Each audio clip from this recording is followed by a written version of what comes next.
Video के thumbnail से पता लग ही गया होगा, आज का जो हमारा वीडियो है सीए फाउंडेशन सिलेबस के ऊपर है। जो बच्चे जानना चाहते हैं कि हमारे सीए कोर्स में हमारा जो फर्स्ट स्टेज है सीए फाउंडेशन, उसमें कितने सब्जेक्ट हैं, क्या उसमें सब्जेक्ट के अंदर सब्जेक्ट हैं, क्या सिलेबस है, कितना उसका डिफिकल्टी लेवल है, और क्या हम जो पूरा सिलेबस है सेल्फ स्टडी में प्रिपेयर कर सकते हैं या हमें कोचिंग लेना कंपल्सरी होगा, तो ये सब क्वेश्चन का आंसर आपको इस वीडियो में मिल जाएगा बच्चों। ठीक है, तो इस वीडियो में अंत तक बने रहिए। मैं आपको हर सब्जेक्ट में जो अंदर सब्जेक्ट हैं, हर सब्जेक्ट की वेटेज कितनी है, आपको कितना इंपॉर्टेंट है, उन सभी चीज़ों के बारे में बताने वाला हूं।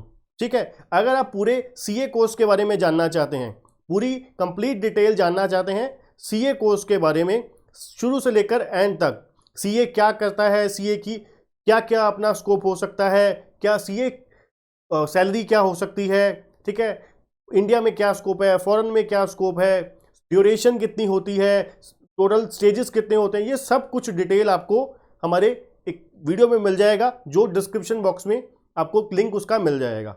अगर स्पेशली आप सीए फाउंडेशन कोर्स के बारे में कंप्लीट डिटेल जानना चाहते हैं, फीस से लेकर सब कुछ आपको complete detail CA foundation course के ऊपर वीडियो, वो भी डिस्क्रिप्शन में लिंक दिया हुआ है, उसमें आप डिटेल देख सकते हो पूरी सीए फाउंडेशन कोर्स के बारे में।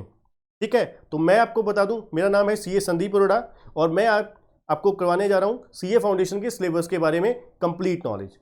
ठीक है, तो जो बच्चे इस चैनल पे नए हैं, चैनल को सब्सक्राइब कर लीजिएगा और बेल आइकन जरूर दबाइएगा, जिससे क्या है आपको जब भी हम आपके रिलेटेड जो इंपॉर्टेंट वीडियोस हैं समय समय पर जो हम डालते रहते हैं वो आपको मिल जाएं और आप उसका फ़ायदा उठाएं। तो चलिए बच्चों, स्टार्ट करते हैं हमारे सिलेबस के बारे में। जैसे कि आपको पता है हमारे सीए फाउंडेशन में 4 सब्जेक्ट हैं, कुल मिला के 4 सब्जेक्ट हैं, पेपर 4 हैं। पहला पेपर है principle and practice of accounting, principles and practice of accounting. Accounting का जो हमारा सब्जेक्ट है ये इंडिविजुअली 100 नंबर का है, 100 मार्क्स का सिलेबस है। अब जैसे कि मैं आपको बता दूं, हमारे 4 पेपर हैं, 4 पेपर में 2 सब्जेक्ट जो हैं, paper number 1 and paper number 2। Accounts paper number 1, दूसरा लॉ और उसके साथ और भी हैं, वो आपको आगे जाके डिस्कस करते हैं। उसमें ये रिटन है, मतलब सब्जेक्टिव है, और पेपर नंबर 3 और पेपर नंबर 4, पेपर नंबर 3 और पेपर नंबर 4 जो है मल्टीपल चॉइस क्वेश्चन बेस है, एमसीक्यू बेस है, जिसमें आपको क्या है हर क्वेश्चन में आपको 4 ऑप्शन दिए होंगे, ए बी सी डी। आपको क्या है 4 ऑप्शन में से एक ऑप्शन चूज करना होता है। ठीक है जी, मतलब क्या है हमारा कुल मिला के 400 नंबर का सिलेबस है सीए फाउंडेशन का। सीए फाउंडेशन का 400 मार्क्स का सिलेबस है, चारों के चारों 100 मार्क्स के हो गए। टोटल कितना हो गया, 400 हो गया। 400 में से आपको टोटल कितने अचीव करने हैं, गेन करने हैं पास होने के लिए 200 मार्क्स आपके आने चाहिए आउट ऑफ 400। ठीक है जी, मतलब 50% पासिंग परसेंटेज रिक्वायर्ड होती है। और नंबर 2, अगर आप किसी सब्जेक्ट में 40%, मतलब मिनिमम जो हर सब्जेक्ट में आने चाहिए, मिनिमम सब्जेक्ट हर सब्जेक्ट में आने चाहिए वो 40 आने चाहिए, 40 नंबर हर सब्जेक्ट में आने चाहिए। और एग्रीगेट जो है टोटल चारों में 4 सब्जेक्ट्स में कितना आना चाहिए, 200 आना चाहिए। ठीक है, मान लीजिए आपके 3 सब्जेक्ट में 40 आ गए। ठीक है, तो 40 इंटू 3 कितना हो गया, 120। और अब आपको क्या है, जो लास्ट सब्जेक्ट बचा है, एक सब्जेक्ट बचा है, उसमें आपको कितने आने चाहिए, 80 मार्क्स, क्योंकि 120 प्लस 80 कितना हो जाएगा, 200 हो जाएगा। ठीक है जी, मतलब क्या है आपको टोटल पास होने के लिए 200 चाहिए आउट ऑफ 400। 4 सब्जेक्ट है हमारे, तो 400 नंबर के हमें मार्क्स चाहिए 200 पास होने के लिए। और हर सब्जेक्ट में मिनिमम कम से कम कितने आने चाहिए, 40 आने चाहिए। अगर 40 से कम हुआ तो हम अनफॉर्चुनेटली फेल हो जाएंगे। ठीक है, तो चलिए सबसे पहले हमारा paper number 1 principle and practices of accounting. ठीक है जी, ये हमारा सब्जेक्टिव है, रिटन पेपर होगा। इसमें कुल मिला के हमारे 10 चैप्टर हैं। अब 10 चैप्टर 10 नहीं है, 10 के अंदर बहुत सारे और अंदर चैप्टर हैं। जैसे कि पहले नंबर पे हमारा चैप्टर है थ्योरेटिकल फ्रेमवर्क। यहाँ पर क्या है, आपको थ्योरेटिकल फ्रेमवर्क एक तैयार किया जाएगा, कॉन्सेप्चुअली आपको तैयार किया जाएगा, जो हो सकता है आपने, जैसे कि अकाउंटिंग पॉलिसीज़ हैं, capital expenditure, revenue expenditure, capital receipt, revenue receipt, ये आप लोगों ने +1 में किया होगा। ठीक है जी, अगर आपने अच्छे से पढ़ा हुआ है, स्टडी की हुई है। अकाउंटिंग टर्मिनोलॉजी में क्या है, आपको जो +1 में स्टार्टिंग में ही पहले कुछ दिनों में ही आपको पढ़ा दिया जाता है अकाउंटिंग टर्म्स के बारे में कि डेटर क्या होता है, क्रेडिटर क्या होता है, ये सभी कैपिटल क्या होती है, ड्राइंग क्या होती है, इन टाइप की सभी जो टर्मिनोलॉजीज होती हैं उन सब के बारे में जानकारी होती है हमारे इस चैप्टर में। ठीक है जी।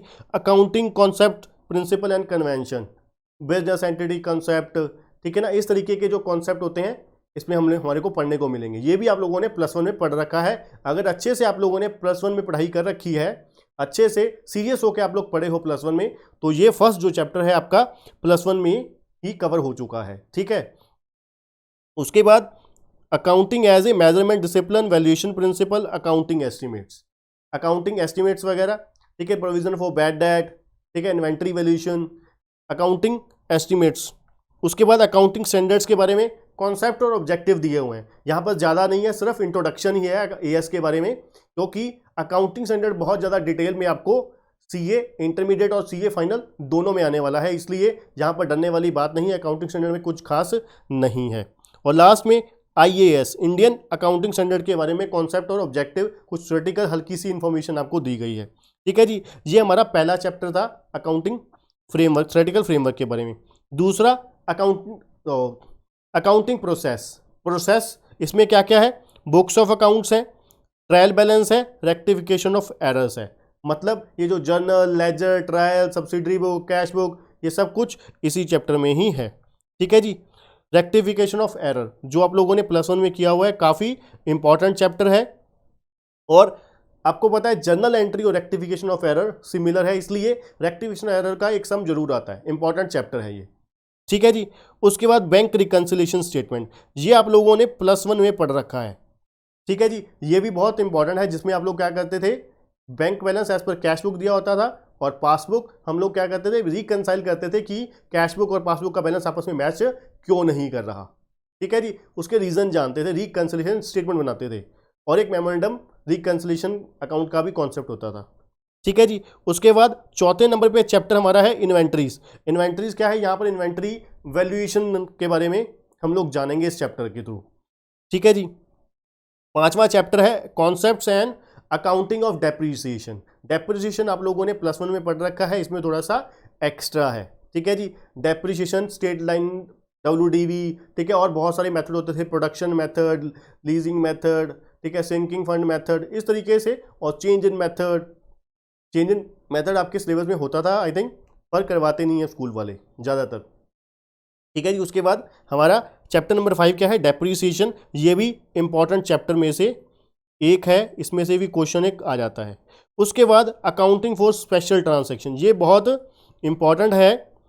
इसमें आपको सबसे इंपॉर्टेंट है bill of exchange and promissory note. ये आप लोगों ने +1 में कर रखा है। अकोमोडेशन बिल नहीं होगा, किया होगा, पर यहाँ पर मोस्टली जो हो पेपर में आता है आपको अकोमोडेशन बिल देखने को मिलता है। ठीक है जी। मतलब आपको पता है, आपको कुल मिला के अगर आप देखो इंटरमीडिएट में भी जाओगे ना, इंटरमीडिएट तक जो सिलेबस होता है वो +1 +2 बीकॉम 1 2 3 लेवल तक का होता है। पर सिलेबस बेशक बीकॉम लेवल तक का होता है, बट जो एक्चुअल में लेवल होता है वो थोड़ा सा हाई होता है, थोड़ा क्या काफ़ी हाई होता है। ठीक है ना। तो सिलेबस बेशक वही है, promissory note, bill of exchange, पर यहाँ पे काफ़ी अच्छे क्वेश्चन आते हैं, इसका लेवल अच्छा है, इसलिए काफ़ी इंपॉर्टेंट चैप्टर में से आप कैटेगरी में ले सकते हो इसको। उसके बाद sale of goods on approval basis, ये बहुत छोटा सा चैप्टर है। कंसाइनमेंट, ठीक है जी। कंसाइनमेंट के साथ पहले जॉइंट वेंचर होता था, अब जॉइंट वेंचर हट चुका है, सिर्फ कंसाइनमेंट रह चुका है। ठीक है, इसलिए ये भी बहुत इंपॉर्टेंट है, इसमें से भी एक क्वेश्चन आना जरूर बनता है, आता है। ठीक है जी। एवरेज ड्यू डेट और अकाउंट करंट, ठीक है, जिसमें क्या है, हम लोग क्या कहें, ड्यू डेट्स निकालते हैं। ड्यू डेट निकालते हैं कि आज ये ट्रांजेक्शन हुई है, उसकी ड्यू डेट क्या होगी। ठीक है, तो मतलब क्या है, ड्यू डेट निकालते हैं वेरियस सिचुएशंस में। बड़ा ये छोटा सा क्वेश्चन आता है, इसमें भी 3 नंबर का या 5 maximum. Final account, most important chapter, ये आप लोगों ने +1 में किया हुआ है। ठीक है जी। Final account of manufacturing and non manufacturing entity, मतलब नॉन कॉर्पोरेट एंटिटी का फाइनल अकाउंट यहाँ पे फाइनेंशियल स्टेटमेंट आपको बनाने को होता है। Trading account, P&L account, manufacturing account, balance sheet. ठीक है जी। तो ये चैप्टर बच्चों सबसे इंपॉर्टेंट है। पार्टनरशिप काफ़ी डिटेल में है, यहाँ पर बहुत लेंथी है और इसकी वेटेज भी काफ़ी अच्छी है। ठीक है जी। इसमें सब कुछ आ जाता है, पार्टनरशिप में ठीक है, इंट्रोडक्शन आ जाती है, एडमिशन, रिटायरमेंट, डेथ, गुडविल, ठीक है जी, इंट्रोडक्शन टू एलएलपी, डिफरेंस, ये थ्योरेटिकल हो गया, difference between LLP and partnership, मतलब काफ़ी लेंथी है पार्टनरशिप यहाँ पर। उसके बाद नॉन प्रॉफिट ऑर्गेनाइजेशन, ये भी बहुत इंपॉर्टेंट है, आप समझ लीजिए। अगर आप फाइनल अकाउंट और नॉन प्रॉफिट ऑर्गेनाइजेशन के बारे में बात करें, कम से कम 15 से 20 नंबर की वेटेज है ही है। एक बड़ा क्वेश्चन तो इन दोनों में से 100% आएगा ही आएगा, ठीक है जी। उसके बाद आते हैं introduction to company account. Introduction to company account में क्या है, शेयर कैपिटल और डिबेंचर, ये आप लोगों ने +2 में कर रखा है। +2 में हर कोई बहुत अच्छे से पढ़ता है, उम्मीद करता हूँ यहाँ पर भी आपने +2 में अच्छे से कर रखा होगा, यहाँ पर आपको काफ़ी मदद मिलेगी, ठीक है जी। मैक्सिमम जो है ऑलमोस्ट +2 वाला ही है, यहाँ पर कुछ खास डिफिकल्टी लेवल नहीं है, ठीक है जी। तो ये हमारे कुल मिला के 10 चैप्टर थे अकाउंट्स के, ठीक है जी। ये अकाउंट जो है नंबर 1 सब्जेक्टिव टाइप है, नंबर 2 इंडिविजुअल इसकी जो मार्क्स की वेटेज है 100 है, पूरा का पूरा 100 नंबर जो है सिर्फ और सिर्फ अकाउंट में होगा, ठीक है जी। ये हमारे, अगर आप मोटे मोटे अगर गिनना चाहते हो इंपॉर्टेंट चैप्टर कौन कौन से हैं, फाइनल अकाउंट गिन सकते हो, नॉन प्रॉफिट ऑर्गेनाइजेशन गिन सकते हो, share capital, joint venture, consignment, BRS, bill of exchange और रेक्टिफिकेशन ऑफ एरर, ठीक है जी। ये 6 से 7 चैप्टर बहुत इंपॉर्टेंट है, जो आप समझिए इन 6 या 7 चैप्टर का जिनका मैंने नाम लिया है, इनमें से कम 5 या 6 क्वेश्चन आपको देखने को मिलेंगे ही मिलेंगे, हर बार हर पेपर में मिलेंगे, ठीक है बच्चों। तो ये हमारा था पेपर नंबर 1। अब चलिए, अब जितने भी हम लोग सब्जेक्ट करने वाले हैं उन सब्जेक्ट के अंदर काफ़ी सब्जेक्ट्स हैं, ठीक है जी। पेपर नंबर 2 है हमारा business laws, business correspondence and reporting, business correspondence and BCR, business correspondence and reporting. सबसे पहले है 60 मार्क्स का, अब बंटवारे में होगा, ठीक है जी। पार्टीशन में हमारा जो रिमेनिंग सिलेबस होने वाला है वो पार्टीशन में होगा, 100 मार्क्स का कोई भी पूरा नहीं है। पहला है बिजनेस लॉ। बिजनेस लॉ कितने मार्क्स का है, 60 मार्क्स का है। इसमें क्या क्या है हमारे पास, इंडियन कॉन्ट्रैक्ट एक्ट है, अभी तक आपने +2 में नहीं पढ़ा, ये BCom 1 में आपको पढ़ने को मिलेगा। उसके बाद सेल ऑफ गुड्स एक्ट है, ये कितने मार्क्स में है, 60 मार्क्स की वेटेज में है, ध्यान से 60 मार्क्स में। बिजनेस लॉ में हमारे पास क्या क्या है, इंडियन कॉन्ट्रैक्ट एक्ट है, सेल ऑफ गुड्स एक्ट है, इंडियन पार्टनरशिप एक्ट है, लिमिटेड लायबिलिटी पार्टनरशिप है, और कंपनीज एक्ट 2013 बहुत ही लिमिटेड सा है। कंपनी एक्ट बहुत बड़ा है, कंपनी एक्ट आपको इंटरमीडिएट एग्जाम में भी आने वाला है, फाइनल एग्जाम में भी आने वाला है, इसलिए यहाँ पर थोड़ा सा बेसिक है, सिर्फ हल्की सी इंट्रोडक्शन ही है, इसलिए यहाँ पर घबराने वाली बात नहीं है। कंपनीज एक्ट के बारे में, कंपनी एक्ट के बारे में बताया हुआ है, सिर्फ फीचर्स कंपनी के, कॉर्पोरेट व्हील के बारे में, क्लासेस और टाइप्स ऑफ कंपनी, ठीक है, types of capital incorporation, MOA, AOA, ये बस हल्की सी कुछ लिमिटेड से पेजेस है, 25-30 पेजेस का चैप्टर है, ठीक है। जो मेन सेक्शन है वो इंटरमीडिएट और फाइनल में आएंगे, फाइनल तक कंपनी एक्ट आपका चलने वाला है, ठीक है। बहुत ही देखा जाए आसान सिलेबस है 60 मार्क्स का ये वाला, ठीक है जी, बहुत लिमिटेड सा सिलेबस है 60 मार्क्स में। अब बचा हमारा 40 मार्क्स का क्या है, BCR, business correspondence and reporting, हमारा कितने नंबर का है, 40 नंबर का। इसमें आपको पहला चैप्टर है कम्युनिकेशन का, ये आप लोगों ने आई थिंक पढ़ रखा है पहले, ठीक है। कम्युनिकेशन में क्या क्या है, टाइप्स ऑफ कम्युनिकेशन, प्रॉब्लम क्या है, कम्युनिकेशन प्रोसेस क्या है, बड़ा ही आसान है, इसको आप इजी कैटेगरी में ले सकते हो, ठीक है जी। उसके बाद आपका है सेंटेंसेस आ जाती हैं यहाँ पर, direct, indirect, active, passive speech आ जाती है, ठीक है जी। उसके बाद आपका तीसरे नंबर पे वोकेबलरी आ जाती हैं, ठीक है, फ्रेसेस आ जाती हैं, इडियम्स आ जाएंगे, ठीक है। और पार्ट नंबर 3 जो है comprehension, passage and note making आ जाता है, ठीक है जी, चौथा और पांचवा चैप्टर जो है। उसके बाद पार्ट 4 क्या है, developing the writing skill, writing skills के ऊपर आपको कुछ चैप्टर हैं, जैसे कि introduction to basic writing, precis writing, article writing, report writing, ठीक है जी, राइटिंग ऑफ फॉर्मल लेटर्स और राइटिंग ऑफ फॉर्मल मेल्स, ये काफ़ी इजी है, ठीक है जी। और रिज्यूमे राइटिंग और मीटिंग्स, ये कुल मिला के हमारा 40 मार्क्स का सिलेबस है, जो देखा जाए काफ़ी लेंथी था, इसमें काफ़ी कुछ था। 40 मार्क्स में मतलब क्या है, आप इसमें प्लानिंग करके चल सकते हो, जो 60 मार्क्स का है वो काफ़ी इजी है, उसमें काफ़ी अच्छे मार्क्स खींचे जा सकते हैं। जो 40 है उसमें से कुछ सिलेबस इजी है, कुछ एवरेज है, कुछ डिफिकल्ट भी है काफ़ी, क्योंकि लेंथी है, इस पर 40 मार्क्स में काफ़ी कुछ है। ठीक है जी, ये पेपर नंबर हमारा क्या था, 2 था। ये भी याद रखना हमारा सब्जेक्टिव है, रिटर्न होने वाला है। ठीक है जी, तो ये हमारे पेपर नंबर 1 और paper number 2। Paper number 1 principle and practice of accounting, दूसरा business law and business correspondence and reporting है। ठीक है जी, ये हो गया 200 नंबर का। अब आते हैं पेपर नंबर 3 पे, business mathematics, logical reasoning and statistics. ठीक है जी, ये 100 मार्क्स की कैसे है। मैथ जो है हमारा 40 मार्क्स का है, लॉजिकल रीजनिंग हमारी 20 मार्क्स की है, और जो स्टैटिस्टिक्स है ये हमारी 40 मार्क्स की है।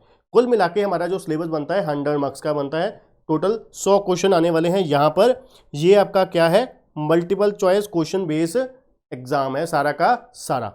ठीक है जी, सबसे पहले मैथ में काफ़ी आपको इंटरेस्टिंग चैप्टर देखने को मिलेंगे। मैथ में कुल मिला के आपके 8 चैप्टर हैं, 8 चैप्टर हैं। पहला है ratio, proportion, indices and log. ठीक है जी, दूसरा है इक्वेशन एंड मैट्रिसेस, दूसरा इंपॉर्टेंट है चैप्टर।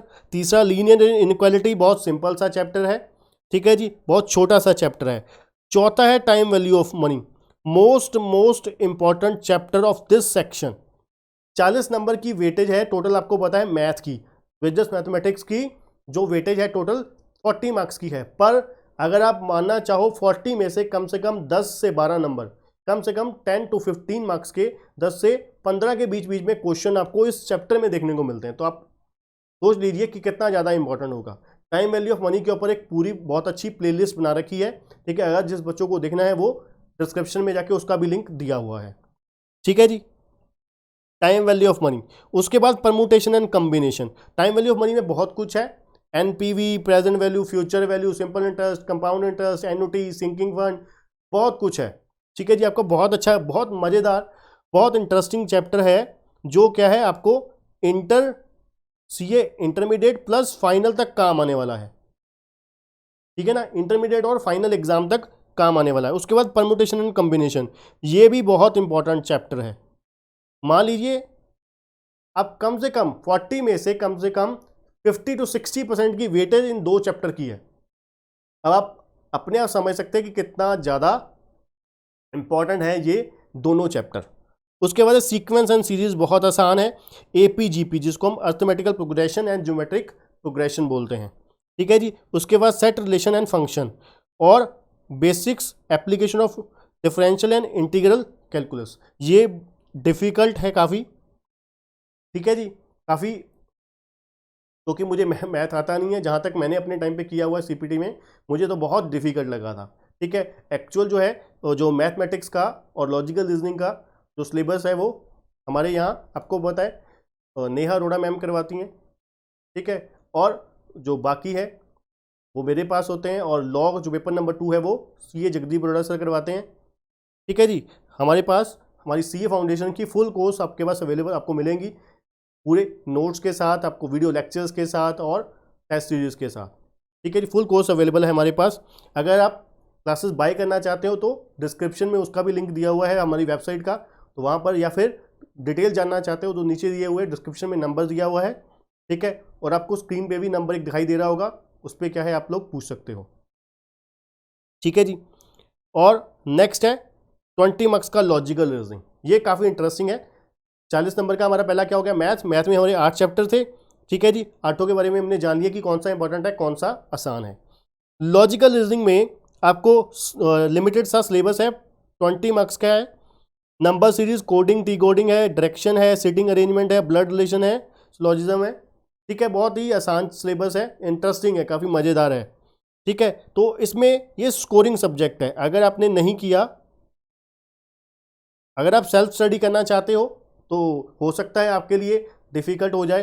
ठीक है, अगर आप कोचिंग के थ्रू लेना चाहते हैं, ठीक है, कोचिंग लेना चाहते हो, आपको लगता है कि नहीं, ठीक है, क्योंकि कुछ सिलेबस बीच में ऐसा है कि सेल्फ स्टडी में करना पॉसिबल नहीं है। जैसे कि मैथ के कुछ चैप्टर हैं, टाइम वैल्यू ऑफ मनी है, परमुटेशन कम्बिनेशन है, डिफरेंशियल है, ठीक है ना, एपीजीपी है, काफ़ी चैप्टर ऐसे हैं मैथ में भी, स्टैट में भी, जो सेल्फ स्टडी में पॉसिबल नहीं है। एटलीस्ट इस सब्जेक्ट में बात, अकाउंट्स में आप कह सकते हो कि अकाउंट्स आपका काफ़ी मेजर प्रोपोर्शन जो है सेल्फ स्टडी में हो सकता है, ठीक है जी। और सबसे स्कोरिंग जो होता है, आपको पता है हम लोग सीए स्टूडेंट्स का सबसे स्कोरिंग जो एरिया होता है वो अकाउंट्स से होता है, प्रैक्टिकली होता है, इसलिए अकाउंट्स में हम लोग किसी तरीके से कोई कमी नहीं छोड़ सकते। उसके बाद लास्ट जो 40 मार्क्स की वेटेज है वो पेपर नंबर 3 के सी सेक्शन की है, ठीक है। सी सेक्शन किसका है? स्टैटिस्टिक्स का है। पहला चैप्टर क्या है? Statistical description of data. Theoretical है, बड़ा इजी है। प्राइमरी डाटा, सेकेंडरी डाटा, अपना जो आप लोगों ने अपना हिस्टोग्राम वगैरह पढ़ा होगा +1 में, ठीक है, वो सब कुछ यहाँ पर मिलेगा। उसके बाद दूसरा चैप्टर है सेंट्रल टेंडेंसी एंड डिस्पर्शन। ये भी आप लोगों ने स्टैट में +2 में या +1 में पढ़ रखा है, बहुत ईजी है ये भी, ठीक है जी। Mean, median, mode, geometric mean और अर्थमेटिक मीन, ठीक है जी। उसके बाद डिस्पर्शन इसके साथ ही दिया हुआ है। डिस्पर्शन में आपके मीन डेविएशन, स्टैंडर्ड डेविएशन, ये भी बहुत इंपॉर्टेंट है। दोनों की दोनों वैसे इजी चैप्टर हैं। उसके बाद थ्योरी ऑफ प्रोबेबिलिटी बहुत इंपॉर्टेंट है, बहुत बहुत ज़्यादा इंपॉर्टेंट है।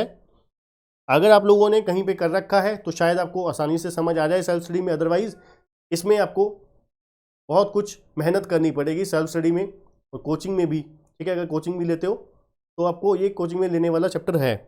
उसके बाद थ्योरेटिकल डिस्ट्रीब्यूशन है, ये भी काफ़ी इंपॉर्टेंट है, ठीक है जी। ये दोनों एक दूसरे के साथ रिलेट करते हैं, ठीक है जी।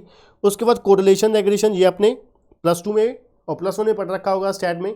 कोरिलेशन, रैंक कोरिलेशन, ठीक है जी, कार्ल पियर्सन और रेग्रेशन इक्वेशन भी, ये आपको पता है कोरिलेशन रेग्रेशन आपस में 100% कोरिलेटेड हैं, रेग्रेशन खास करके। उसके बाद 6वां चैप्टर जो हमारा है इंडेक्स नंबर और टाइम सीरीज़ का। इंडेक्स नंबर आपने +1 में किया हुआ है, टाइम सीरीज आप लोगों ने नहीं किया हुआ, आसान चैप्टर है ये भी। आप इसको ईजी की कैटेगरी में ले सकते हो, ठीक है जी। ये हमारा पेपर नंबर 3 था, बिजनेस मैथमेटिक्स 40 मार्क्स का, लॉजिकल रीजनिंग 20 और स्टैट 40 मार्क्स का। टोटल होता है कुल मिला के 100 मार्क्स का। 100 में से आपको कितने, कम से कम 40 लेने हैं और मैक्सिमम जितने ले सकते हो, ठीक है जी।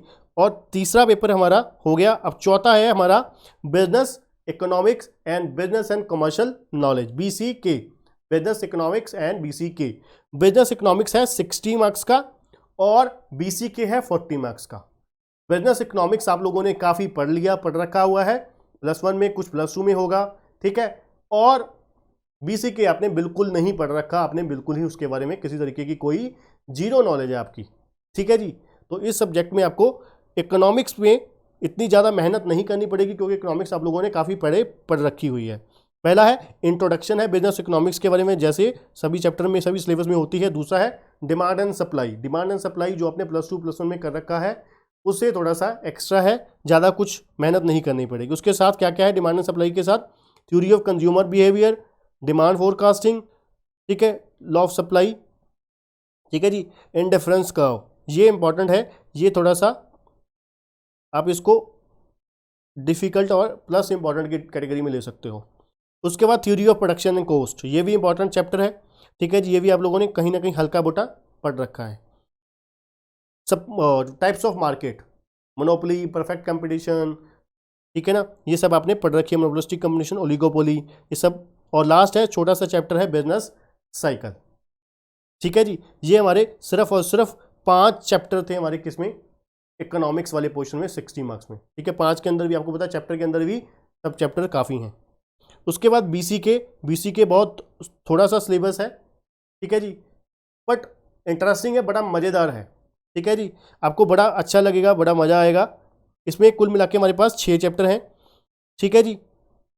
पहला है इंट्रोडक्शन टू BCK, दूसरा है बिजनेस एनवायरनमेंट, तीसरा है बिजनेस ऑर्गेनाइजेशन, चौथा है government policy for business growth, पांचवा है बिजनेस फैसिलिटेटर्स और 6वां है कॉमन बिजनेस टर्मिनोलॉजी। यहाँ पर बहुत अच्छा, ये बड़ा मज़ेदार, बहुत ही इंटरेस्टिंग है, इंपॉर्टेंट भी है, क्योंकि ये चैप्टर काफ़ी लेंथी है, लेंथी चैप्टर है काफ़ी, पर इसमें बहुत कुछ आपको सीखने को मिलेगा। Marketing related terminologies, banking related terminologies, stock market के रिलेटेड आपको बहुत कुछ सीखने को मिलेगा।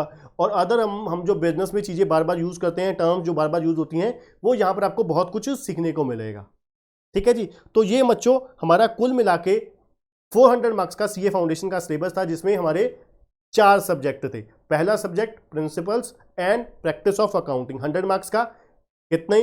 100 मार्क्स का रिटर्न आने वाला है, सब्जेक्टिव पेपर है। 100 में से आपको कम से कम 40 मार्क्स लेने हैं, ठीक है जी। और दूसरा पेपर हमारा किस चीज़ का है? दूसरा पेपर है हमारा बिजनेस लॉस, जो 60 मार्क्स की है, और प्लस उसके साथ है बिजनेस कोरस्पोंडेंस एंड रिपोर्टिंग, ये 40 मार्क्स की है। ये भी आपका सब्जेक्टिव रिटर्न होने वाला है। तीसरा पेपर आपका बिजनेस मैथमेटिक्स और logical reasoning plus statistics. Math 40 का, लॉजिकल रीजनिंग 20 और 40 स्टैट है। यहाँ पर मल्टीपल चॉइस क्वेश्चन है, 100 आपको क्वेश्चन आएंगे, 1 मार्क के 100 क्वेश्चन आएंगे। आपको यहाँ पर भी 40 मार्क्स कम से कम इस पेपर में भी चाहिए। और चौथा और लास्ट सब्जेक्ट हमारा कौन सा होता है?